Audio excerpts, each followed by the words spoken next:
Há livros que não apenas contam histórias, eles desnudam sociedades.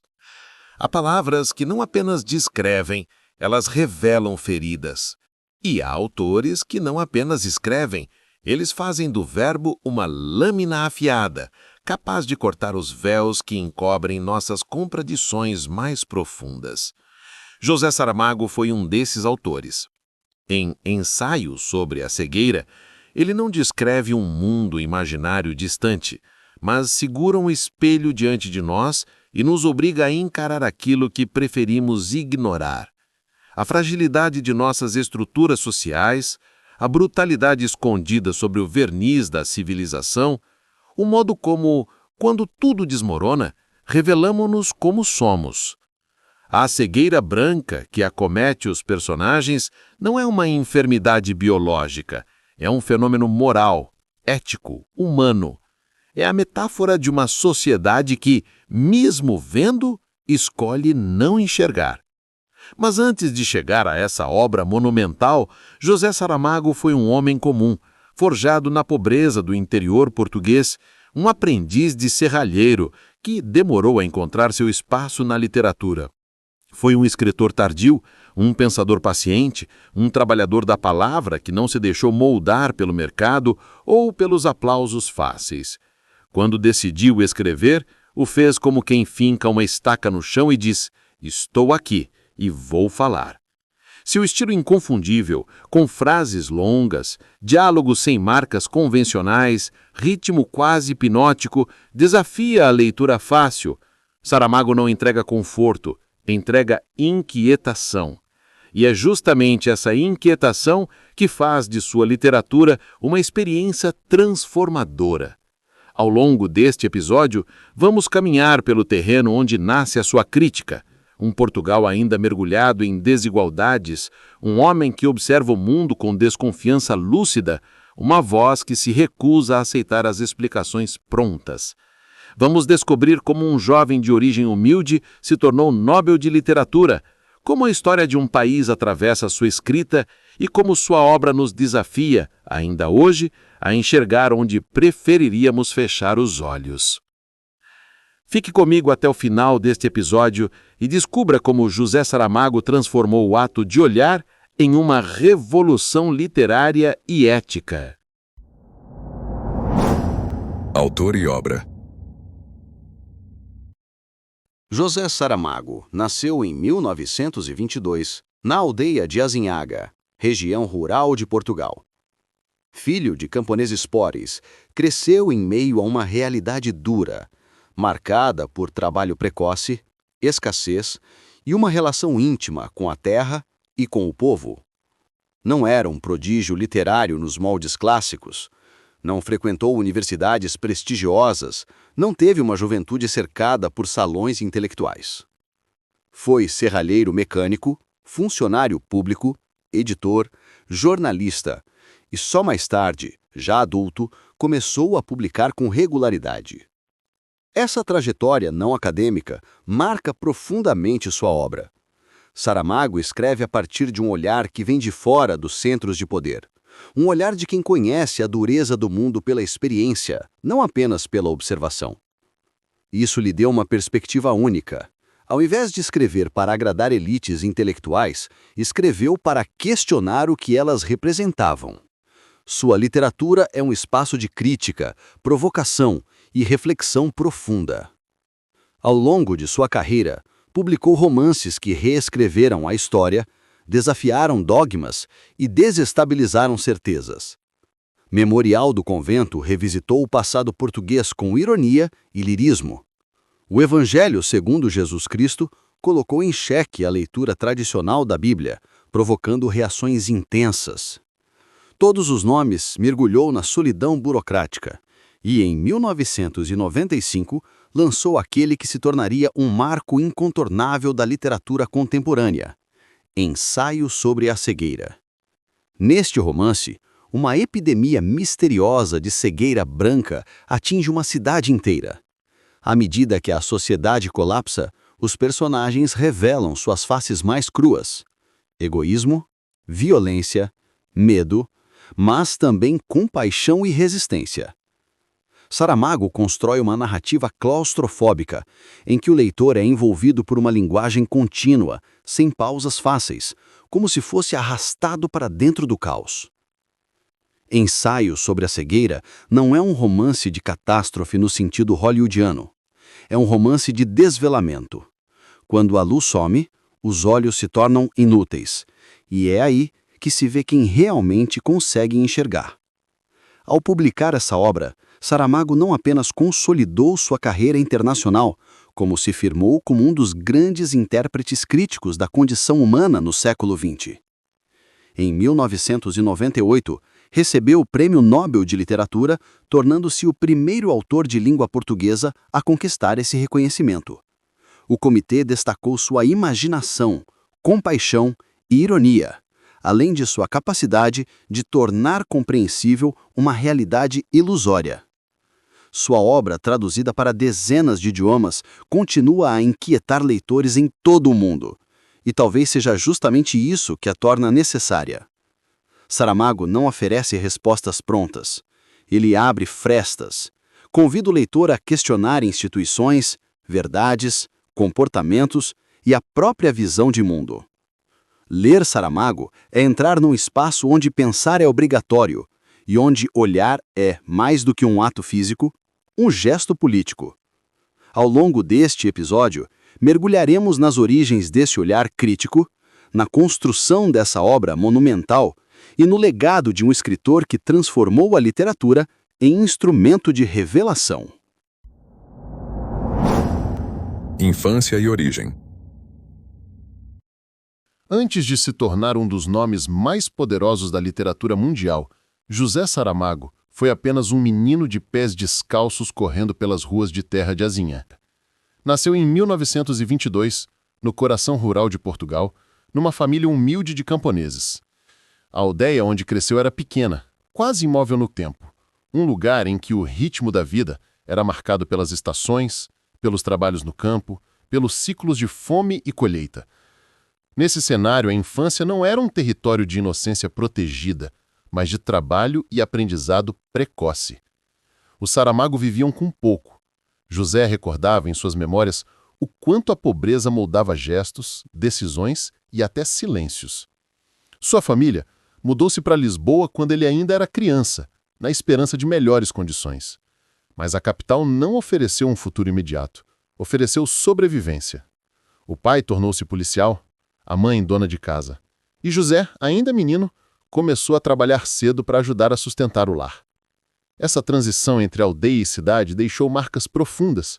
De um lado, o menino que crescera próximo à terra, ouvindo histórias ao redor de fogueiras e observando as relações comunitárias. De outro, o jovem que enfrentava o peso da desigualdade urbana, descobrindo como a pobreza assume formas diferentes em contextos diferentes, mas permanece, teimosa, como estrutura. Essa experiência dupla, rural e urbana, coletiva e individual, forneceu a Saramago um olhar particular, atento, desconfiado das aparências, capaz de enxergar o que está escondido por trás dos discursos oficiais. Na escola, destacou-se rapidamente, mas não teve acesso à educação superior. O destino o levou a um curso técnico de serralheria mecânica. Enquanto muitos futuros escritores estavam cercados de livros, Saramago estava cercado de ferramentas. E, paradoxalmente, foi aí que começou a construir seu modo de pensar. O ofício manual exigia precisão, paciência e observação, características que depois seriam fundamentais em sua escrita. Mais do que a ausência de privilégios, o que marcou sua infância foi a consciência aguda do mundo. Saramago observava, ouvia, guardava. Era um menino que percebia as desigualdades, os silêncios e as pequenas violências cotidianas.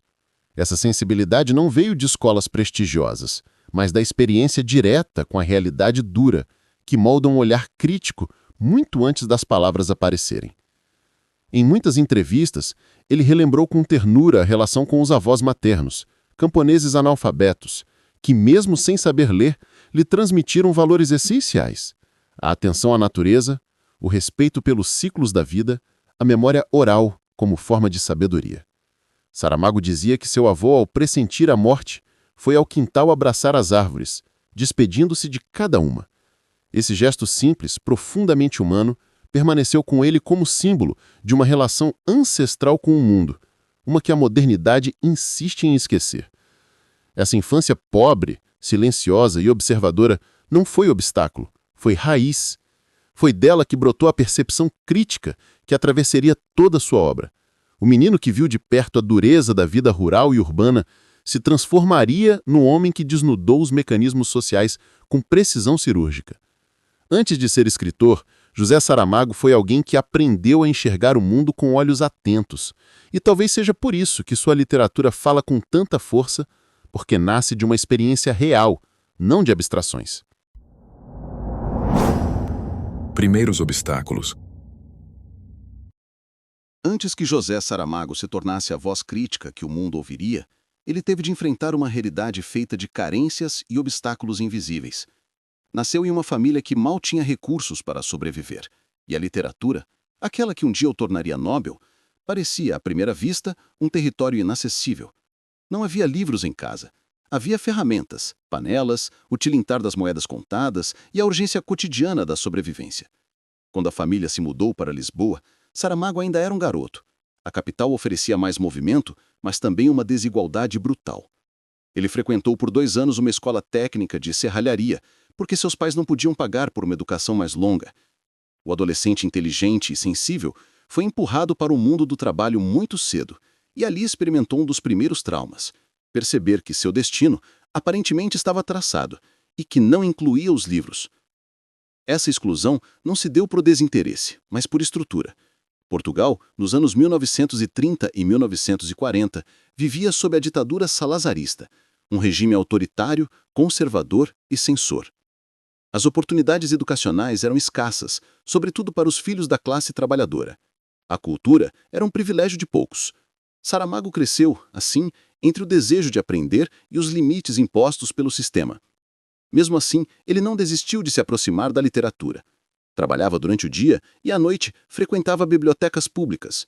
Ali, sozinho, descobriu clássicos, formou sua sensibilidade e desenvolveu um olhar desconfiado das verdades oficiais. A biblioteca foi sua universidade silenciosa, sua escola de pensamento. Outro obstáculo decisivo foi a censura política. Saramago começou a publicar em um país onde a palavra escrita era constantemente vigiada. Escrever significava também desafiar o poder. O jovem escritor, antes mesmo de se tornar conhecido, já enfrentava o peso de viver em uma sociedade que restringia o pensamento crítico. Trabalhando como jornalista, editor e funcionário público, teve livros e textos vetados, cargos perdidos por motivos ideológicos e foi constantemente colocado à margem por não se alinhar aos discursos oficiais. Esses primeiros embates, com a pobreza, com a exclusão cultural e com a censura, moldaram sua postura crítica. Em vez de ceder, ele observou e esperou. Aprendeu a escrever de forma paciente, como quem afia uma lâmina aos poucos. Sua escrita viria mais tarde, mas carregaria o peso dessas experiências iniciais.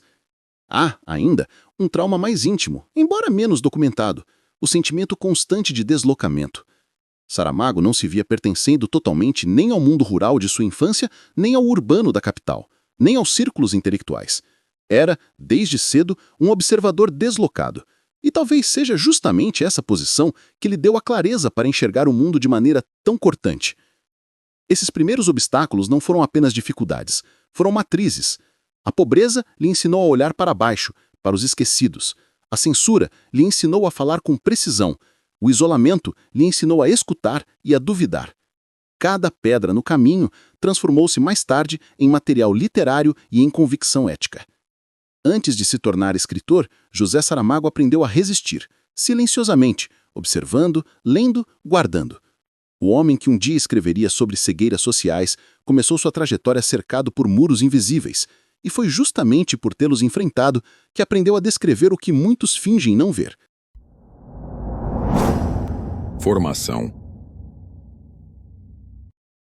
A formação intelectual de José Saramago não aconteceu em salas iluminadas por cátedras prestigiosas, mas nas penumbras silenciosas de bibliotecas públicas.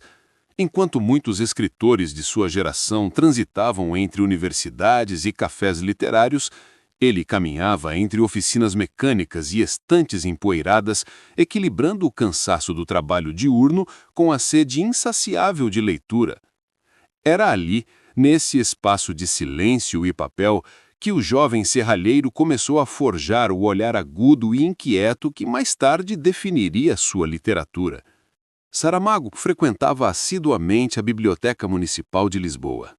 Lia de tudo: clássicos portugueses, romances estrangeiros, filosofia, poesia.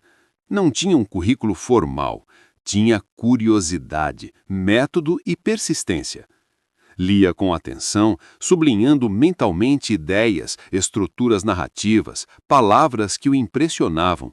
Essa educação autodidata formou um escritor que não devia fidelidade a escolas literárias nem a dogmas acadêmicos. Sua escrita viria, portanto, marcada por uma liberdade estrutural e por uma profunda consciência histórica. Sua primeira incursão literária ocorreu em 1947, com o romance Terra do Pecado. A obra passou quase despercebida, e Saramago, desanimado, entrou em um longo período de silêncio criativo que duraria décadas. Não deixou, porém, de trabalhar com palavras. Tornou-se tradutor, jornalista e editor. Nesse percurso, lapidou sua linguagem e ampliou sua visão de mundo. Traduzindo autores como Tolstói, Baudelaire e Hegel, teve contato direto com diferentes formas de pensamento e estilo, o que foi essencial para sua maturação literária. A ditadura salazarista, entretanto, colocava limites severos à liberdade de expressão. Como jornalista e editor do Diário de Notícias, Saramago enfrentou censura direta e, em 1975, foi demitido por motivos políticos. Esse episódio foi crucial. Privado do sustento e do espaço institucional, decidiu dedicar-se exclusivamente à escrita. Foi uma escolha radical, feita já na maturidade e que marcaria o início da fase mais potente de sua carreira. Nos anos seguintes, mergulhou num trabalho literário intenso. Publicou romances e ensaios que começaram a chamar a atenção pela originalidade da forma e pela força crítica. Saramago desenvolveu um estilo singular, parágrafos longos, pontuação mínima, diálogos entrelaçados à narrativa, um fluxo contínuo que exige do leitor concentração e entrega. Não se tratava de excentricidade gratuita, mas de um gesto deliberado.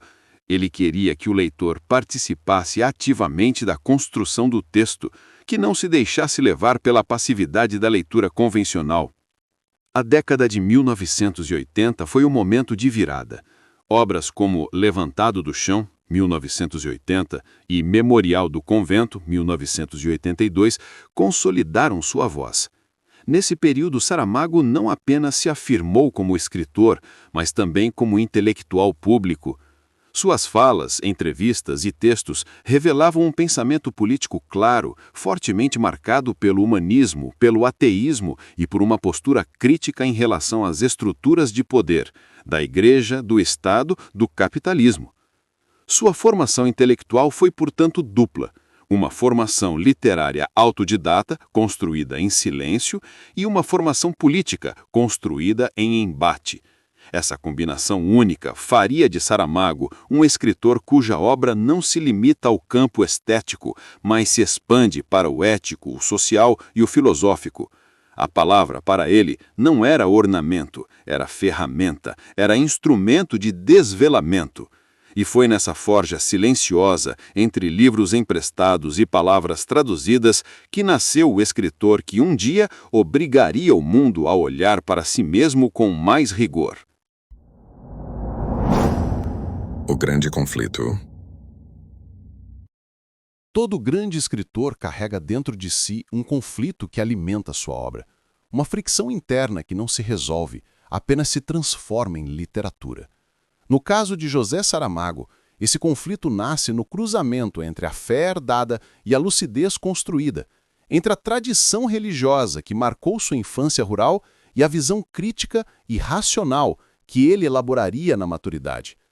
Criado em uma família católica, numa aldeia onde a igreja exercia autoridade simbólica e prática, o jovem Saramago absorveu os rituais e narrativas religiosas como parte natural da vida.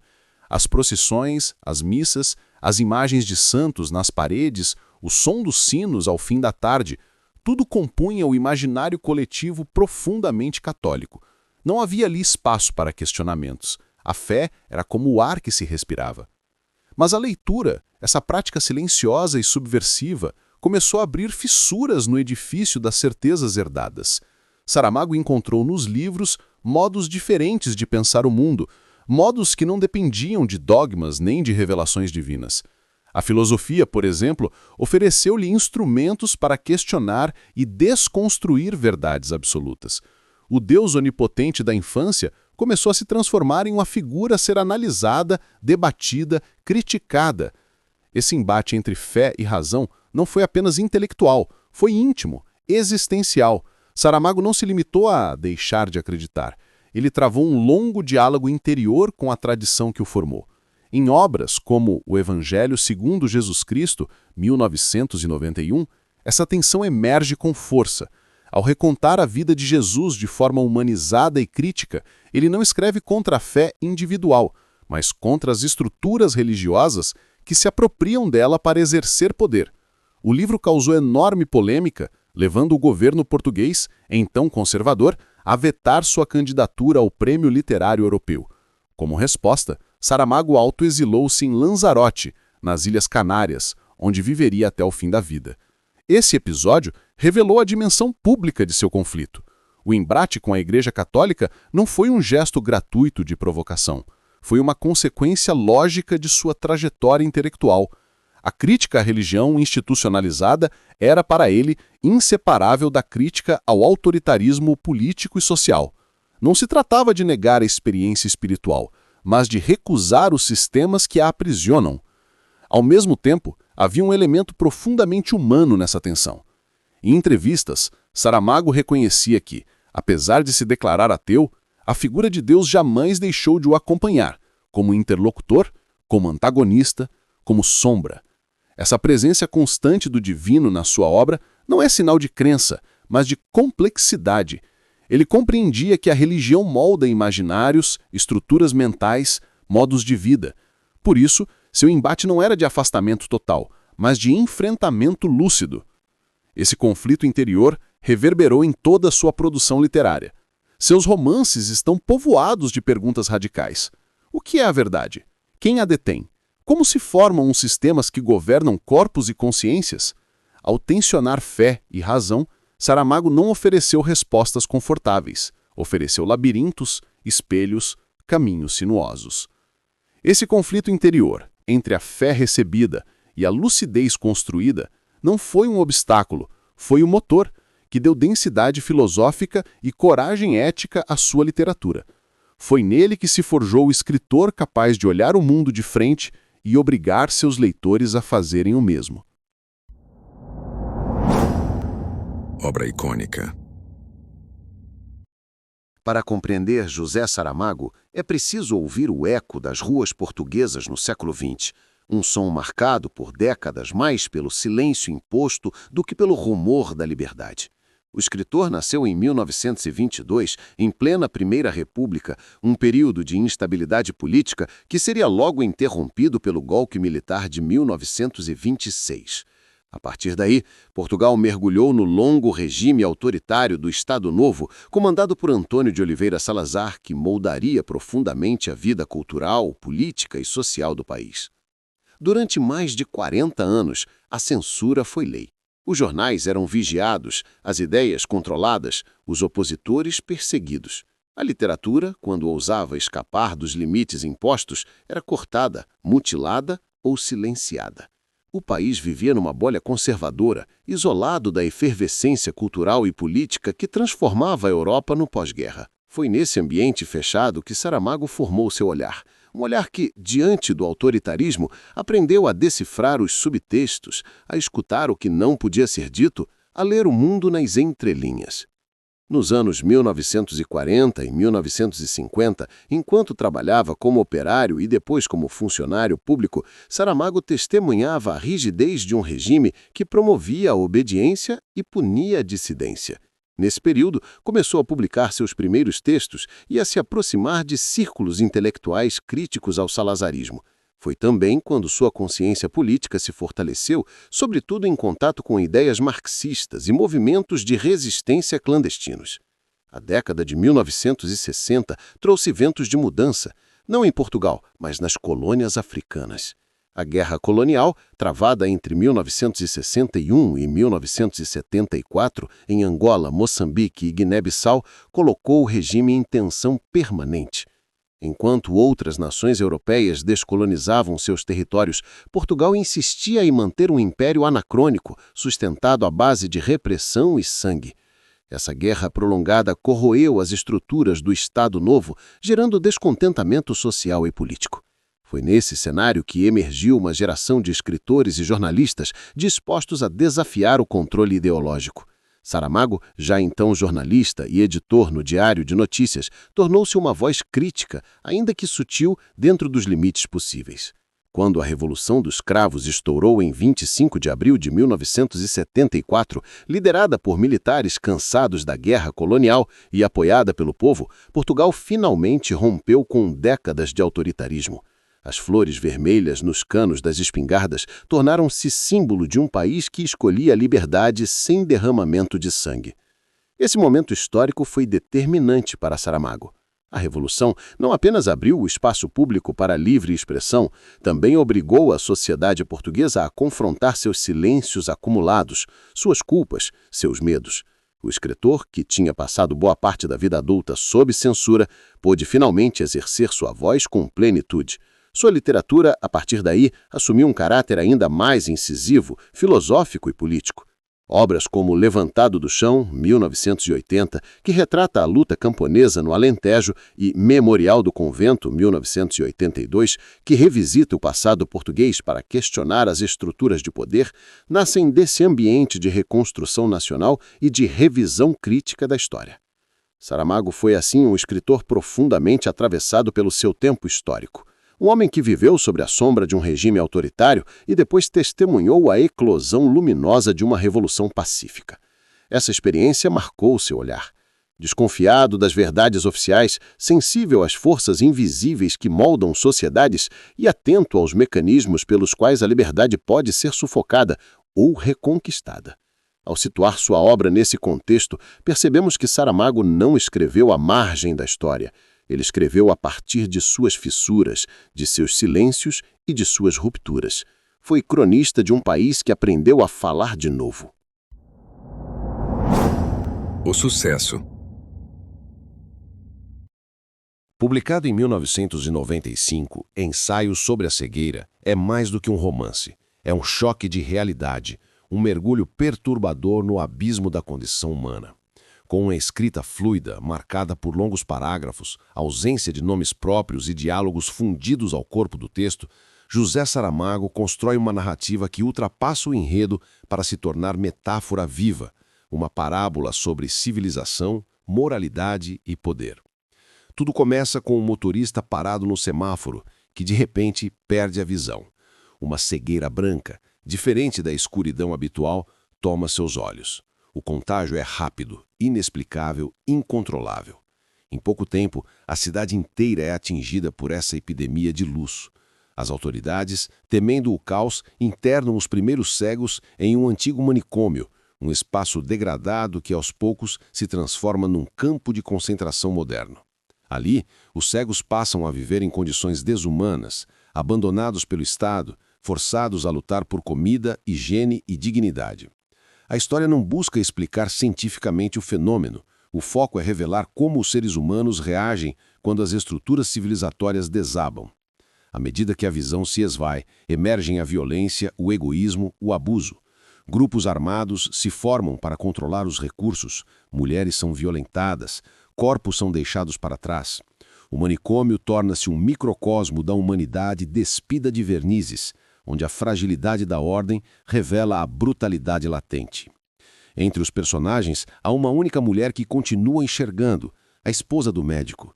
Ela escolhe não revelar sua visão, tornando-se testemunha silenciosa da degradação coletiva. Através dela, Saramago os coloca diante do espelho. Somos observadores ou cúmplices? Assistimos ao sofrimento dos outros de olhos abertos, mas inertes? Ao longo da narrativa, a cegueira se espalha além dos muros do manicômio, contaminando toda a cidade. As instituições entram em colapso, a economia desaparece, os valores ruem. O espaço urbano, antes regulado por leis e convenções, transforma-se num território de sobrevivência crua. E é nesse ambiente distópico que o escritor explora com maestria os limites éticos e morais de cada indivíduo. A escolha de não dar nomes aos personagens, o médico, a rapariga dos óculos escuros, o primeiro cego, é um gesto profundamente filosófico. Ao retirar a identidade individual, Saramago transforma cada figura em arquétipo. São todos. Somos nós. A cegueira não é de um povo específico, mas da humanidade como um todo. É uma doença moral, um colapso coletivo da empatia e da responsabilidade. Com esse romance, Saramago oferece um olhar implacável sobre as fragilidades sociais. Denuncia como, por trás das aparências de civilidade, a barbárie está sempre à espreita. Mas também abre frestas de esperança, a solidariedade entre pequenos grupos, os gestos silenciosos de cuidado, a possibilidade de reconstrução. Quando a cegueira começa a retroceder, não há explicações, apenas a constatação de que algo foi vivido, algo foi revelado e nada poderá voltar a ser como antes. A adaptação cinematográfica de 2008, dirigida por Fernando Meirelles e estrelada por Julianne Moore, levou essa metáfora para as telas, ampliando seu impacto global.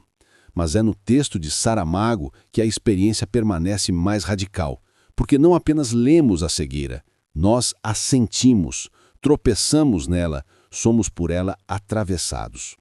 Ensaio sobre a cegueira não oferece respostas, apenas um espelho, e diante dele, cada leitor precisa decidir se fecha os olhos ou encara o próprio reflexo.